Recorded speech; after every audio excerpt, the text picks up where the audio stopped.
Demikian juga Pak Bahlil, ya beliau orang hebat. Kita tentunya semuanya senang melihat orang Papua bisa maju. Ya. Dan saya lebih percaya kalau Pak Bahlil bicara bahwa beliau mulai dari nol. Ya, daripada misalnya Pak Prabowo bicara bahwa beliau mulai dari nol. Pak Prabowo kan ayahnya menteri legendaris di pemerintahan Presiden Soeharto, ya kan? Kakeknya pendiri Bank Nasional Indonesia, Bank BNI, ya kan? Tapi saya tidak terlalu familiar dengan persisnya latar belakang keluarga Pak Bahlil, tapi saya lebih percayalah kalau beliau yang bilang bahwa beliau mulai dari nol ya. Jadi hebatlah bisa masuk kabinet, ya kan, mencapai suatu tingkat kepemimpinan nasional ya bagi beliau. Ramai pembantu Jokowi keroyok Tom Lembong, mereka menyanggah pernyataan Tom Lembong mulai dari hilirisasi nikel hingga contekan ke Presiden Joko Widodo. Nah, seperti apa tanggapan Thomas Lembong setelah dikeroyok oleh pembantu Joko Widodo? Sudah bersama dengan kami Thomas Lembong. Pak Tom, selamat malam. Terima kasih telah bersama kami di Prime Time News. Pak Tom, sudah 6 hari, mau hari ke-6 pasca debat Cawapres, tapi nama Anda masih populer. Trending terus, masih banyak dibicarakan, dan kali ini yang menyerang Anda adalah Luhut Binsar Panjaitan dan Bahlil Lahadalia. Tanggapan Anda pasti juga sudah melihat ya cuplikan potongan pernyataannya. Tanggapan Anda bagaimana, Pak Tom? Ya, pertama saya mau sampaikan bahwa saya sangat menghormati Pak Luhut ya, sebagai senior saya, dan saya juga punya banyak kenangan indah, memori-memori indah, bekerja sama erat dengan beliau ya, dan selama 4 tahun saya di kabinet, banyak sekali saya dibantu oleh beliau.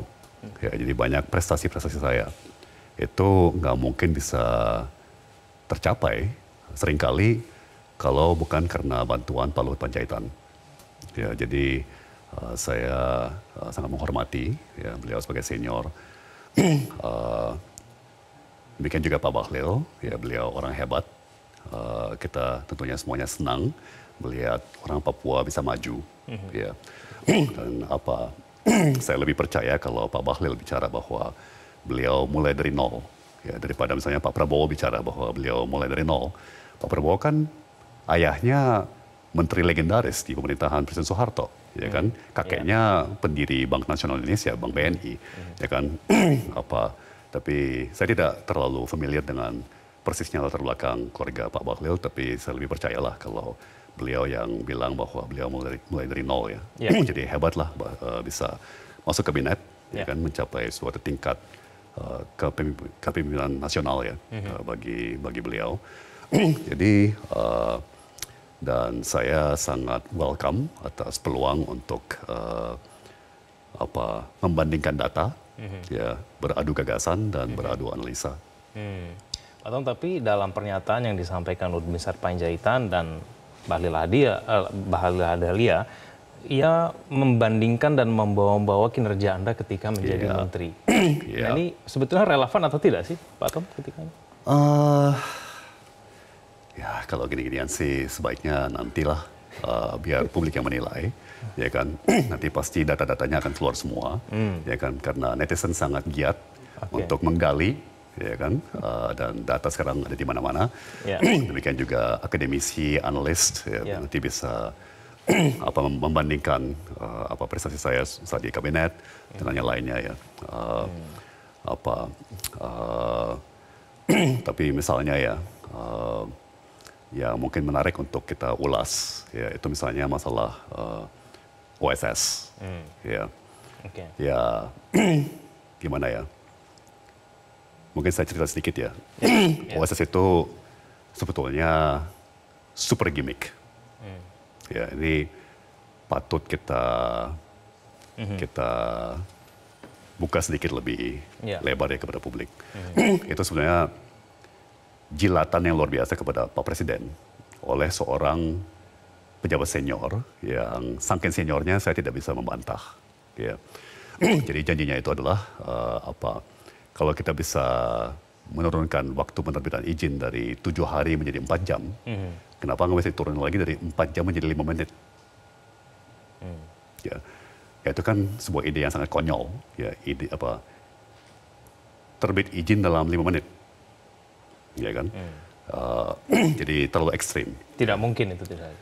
Tidak mungkin, ya kan? Izin 5 menit anak kita minta izin untuk ke konser aja kita mikir berhari-hari kan, ya kan, apalagi terbit izin usaha. Ya. Nah kemudian begini, visi OSS itu sebenarnya oke. Ya, yaitu mengintegrasikan semua proses-proses perizinan di 34 kementerian, puluhan lembaga non-kementerian, ya, 34 sekarang 38 pemerintah provinsi, 560 lebih pemerintah kabupaten kota. Ya. Tapi upaya yang begitu ambisius ya, jadi mendigitalkan semua, kemudian mengintegrasikan sistem-sistem digital masing-masing, ya itu udah pasti pekerjaan puluhan tahun, ya, bukan kerjaan setahun 2 tahun. Ya kan? Jadi Pak Presiden, menteri-menteri dan saya meluncurkan OSS itu di 2018, ya saya selesai menjabat di 2019, ya nggak mungkin selesai dalam setahun lah. Ya. Tapi akhirnya sekarang selesai tidak Pak Tom? Pertama, udah pasti tidak selesai, ya. Dan bahkan saya dengar dari berbagai investor masih sangat berantakan. Ya. Tapi bagi saya itu bukan salahnya Pak Bahlil juga. Saya malah kesian dengan Pak Bahlil ya. Jadi mungkin bisa ditayangkan, mungkin tadi sudah ditayangkan ya. Ada satu slide pernyataan Pak Bahlil bahwa ya dengan anggaran cuma segitu, ya nggak sampai 1 triliun, ya untuk sistem perizinan se-Indonesia, ya sulit begitu. Bahkan Pak Bahlil menggunakan kata-kata OSS sekarang itu seperti Avanza Second, ya kan, bukan seperti Mercy, gitu ya. Dan itu beliau betul, saya setuju dengan itu. Ya, jadi memang pemerintah tidak pernah menganggarkan OSS itu dengan serius, seperti disampaikan oleh Pak Bahlil September 4 bulan yang lalu ya, September 2023. Baik, Pak Tom. Jelajahi cara baru mendapatkan informasi. Download Metro TV Extend sekarang.